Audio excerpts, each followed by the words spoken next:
Hai, Assalamualaikum. Apa khabar murid-murid di rumah? Cikgu harap semua murid-murid dalam keadaan sihat dan bersedia untuk belajar pada hari ini.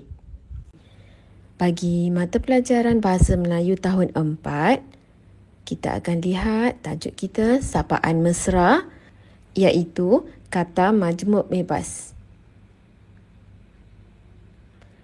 Bagi objektif pembelajaran, pada akhir pengajaran dan pembelajaran, murid dapat yang pertama, menyenaraikan kata majmuk bebas yang terdapat dalam gambar. Dan seterusnya, murid akan dapat membina ayat menggunakan kata majmuk bebas.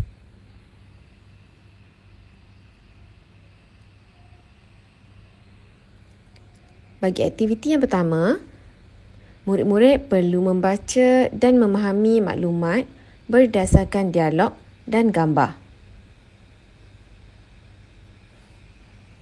Murid-murid boleh rujuk buku teks pada muka surat 92 dan 93. Jadi, tajuk kita pada hari ini adalah sapaan mesra. Apakah maksud sapaan? Sapaan adalah bertegur sapa ataupun berbual mesra. Jadi, mari kita baca petikan ini bersama-sama. Ming Li menghadiri majlis perkahwinan sepupu Zara.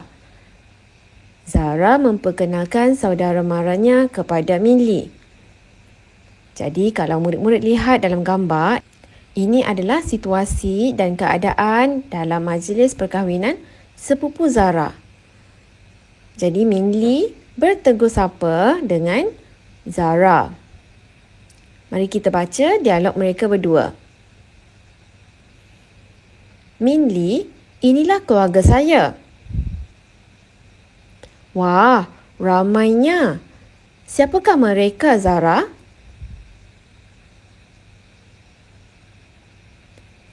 Yang duduk di kerusi berhadapan bunga mangga itu maklong saya.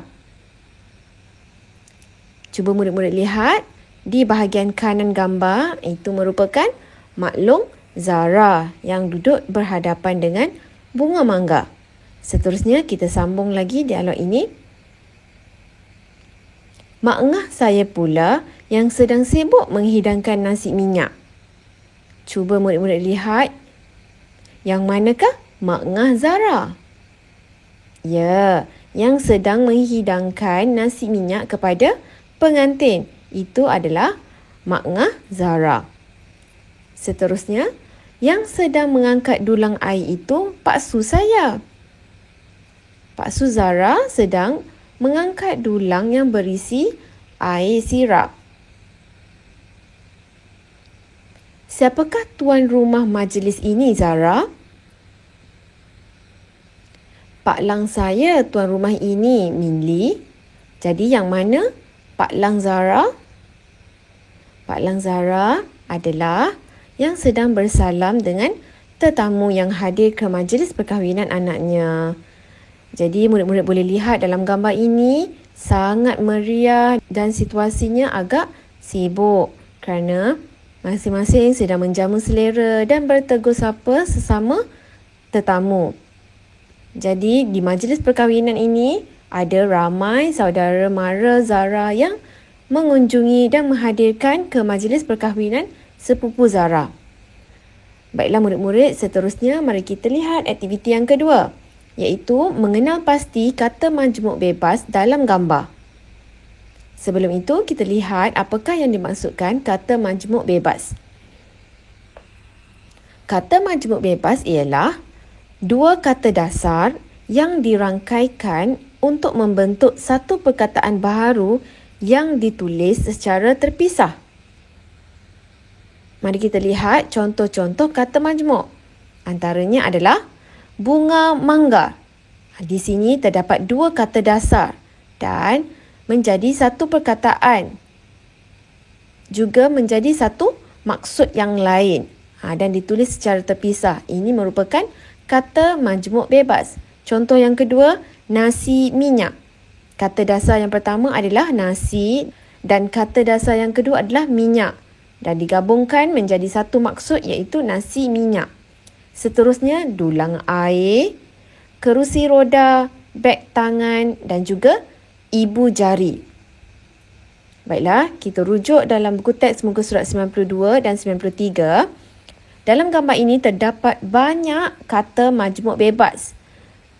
Melalui gambar ini, cuba murid-murid lihat kata majmuk bebas yang murid-murid boleh jumpa. Baiklah, yang pertama, seperti dalam contoh, iaitu bunga mangga. Seterusnya, kita boleh lihat yang kedua, nasi minyak.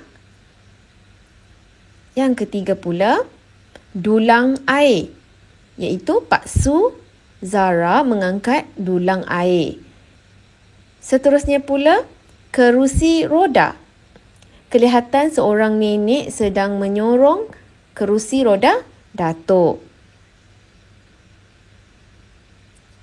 Ibu jari, iaitu dua kata dasar menjadi satu maksud. Ibu dan juga jari menjadi ibu jari.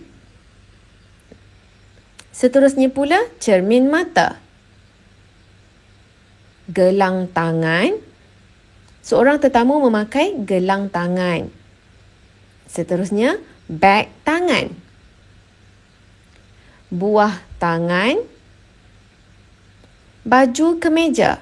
Tetamu ini memakai baju kemeja yang berwarna hijau. Seterusnya, jam tangan.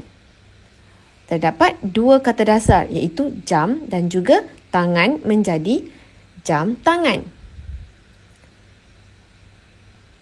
Cuba murid-murid lihat dalam gambar ini ada lagi ataupun tidak kata majmuk bebas.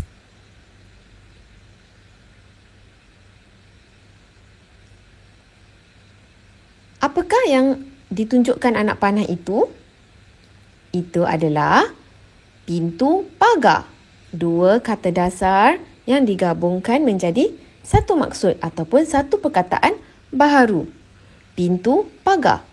Seterusnya, ini adalah kerusi plastik. Selain itu, ini adalah baju kurung. Dan terakhir sekali, ini adalah kasut sukan. Kelihatan budak lelaki memakai kasut sukan. Baiklah murid-murid, daripada gambar ini, murid-murid perlu membina ayat yang menggunakan kata majmuk bebas. Itu merupakan aktiviti kita yang ketiga. Membina ayat dengan menggunakan kata majmuk bebas. Baiklah, ini adalah gambar yang pertama. Gambar apakah ini? Ini adalah kasut sukan. Jadi, contoh ayat yang cikgu bina adalah Ali kerap memakai kasut sukan apabila keluar rumah kerana sangat selesa. Contoh yang kedua pula adalah beg tangan. Ayah menghadiahkan beg tangan yang berwarna biru semasa hari jadi ibu. Contoh yang ketiga pula, apakah yang murid-murid lihat? Ya, ini adalah cermin mata. Adik memiliki pelbagai koleksi cermin mata. Seterusnya, kata majmuk yang keempat adalah bunga manggar. Aidan memegang bunga manggar semasa majlis perkahwinan sepupu Fina. Bagi kata majmuk yang terakhir, iaitu yang kelima, ini adalah kerusi roda. Siti menyorong kerusi roda nenek ketika hendak keluar ke taman. Jadi murid-murid, ini adalah contoh-contoh ayat yang cikgu bina berdasarkan kata majmuk bebas. Jadi sekian saja pelajaran kita pada hari ini. Cikgu harap murid-murid dapat menyelesaikan tugasan yang diberikan pada hari ini. Dengan itu, sekian, terima kasih. Assalamualaikum. Jaga diri dan juga jaga kesihatan. Bye.